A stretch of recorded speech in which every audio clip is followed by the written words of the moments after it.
ఉపసంహరించుకోవాలి SC వర్గీకరణ.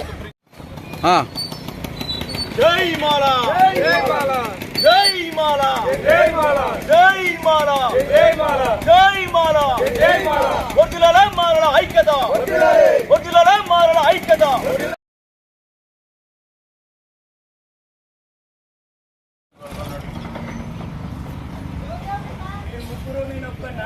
ముగ్గురు కాదు 10 మంది 100 మంది వస్తారులే కానీ ఆయన దీపం మీద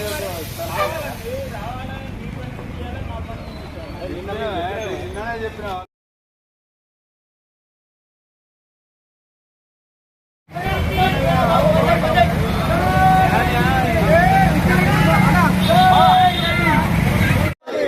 భారత రాజ్యాంగం,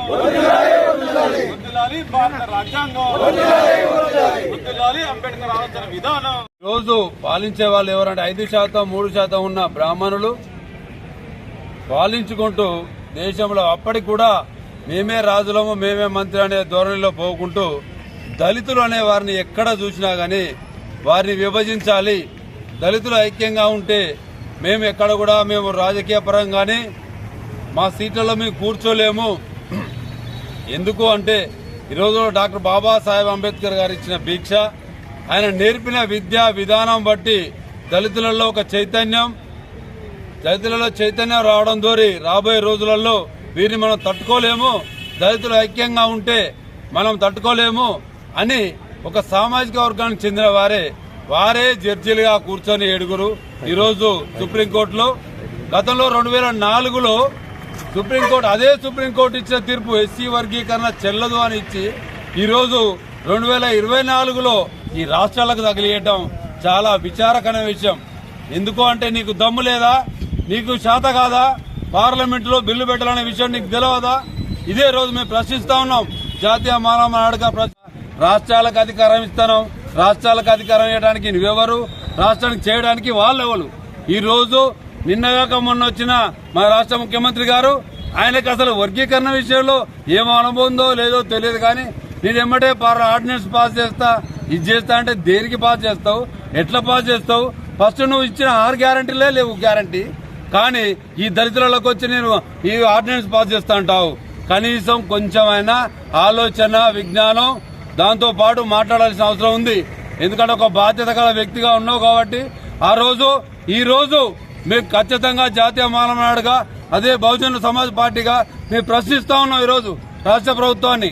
నీకు ఆ రోజు రాబోయే రోజుల్లో నీ ఎలక్షన్ ముందు కనీసం నీకు అదే ఎంఆర్పీఎస్ నువ్వు ఈరోజు భుజాన ఎత్తుకుంటా ఎంఆర్పీఎస్ నీకు వ్యతిరేకంగా వాళ్ళు ప్రచారం చేసి బీజేపీకి సంకలం చేరి బీజేపీతో పొత్తుకూడి కాంగ్రెస్ ను ఓడించాలని ఆ రోజు నిరాయంతో ముందుకు వెళ్లారు.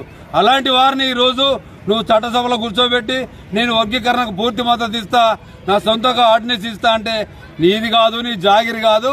ఇవ్వడానికి ఇక్కడ ఊకుంటానికి మాలలు జావా సచ్చిన వాళ్ళు ఎవరూ లేరు. నీ మాలల కంటే ఎమ్మెల్యేలు మంత్రులు ఉండొచ్చు, కానీ దేశవ్యాప్తంగా ఈరోజు భారత్ బంద్ను ఒక ఏ రకంగా చూపిస్తున్నారో బాగా గుర్తుపెట్టుకోవాల్సింది. బాబాసాహెబ్ అంబేద్కర్ బిడ్డలంగా మేము ఈరోజు ముందుకొస్తా ఉన్నాం. ఇది ఈరోజు స్టార్టింగ్ మాత్రమే, ప్రారంభం మాత్రమే, ఆరంభ శూరత్వం కాదు. ఇది ఇప్పుడే ప్రారంభిస్తున్నాం. రాబోయే రోజులలో స్థానిక సంస్థలలో నీకు జరగాల్సిన ఎన్నెన్నో ఎదురుపోట్లు ఎదుర్కోవాల్సిన దమ్ము సత్తా ఏ పార్టీలకున్నా ఖచ్చితంగా బహుజన సమాజ్ పార్టీ జాతీయ మానవ ఎదుర్కొని మీ అందరికి పుట్టగతులు లేకుండా చేస్తామని ఈరోజు ఎస్సీ వర్గీకరణ ఎప్పుడైతే ఉపసంహరించుకోకపోతే ఈ నెల రోజులలో ఖచ్చితంగా రాష్ట్రంలో మేము ఎలాంటి వర్గీకరణకు మద్దతు ఇవ్వట్లేమనేది ఖచ్చితంగా ఈ రాష్ట్ర ముఖ్యమంత్రి చెప్పాలి. చెప్పకపోతే రాబోయే రోజులలో తీవ్ర పరిణామాలు ఎదుర్కోవాల్సి వస్తుంది. జాతీయ మానవనాడుగా బహుజన సమాజ్ పార్టీగా ఇంకా అంబేద్కర్ సంఘాలు మాతో రావడానికి సహకరించే ప్రతి సంఘాన్ని కూడా మేము ఆహ్వానిస్తున్నాం. ఖచ్చితంగా అన్ని సంఘాలు కూడగొట్టుకుని ఎలాంటి కార్యాచరణ తీసుకోవడానికి సిద్ధంగా తెలియజేస్తున్నా. జై భీమ్.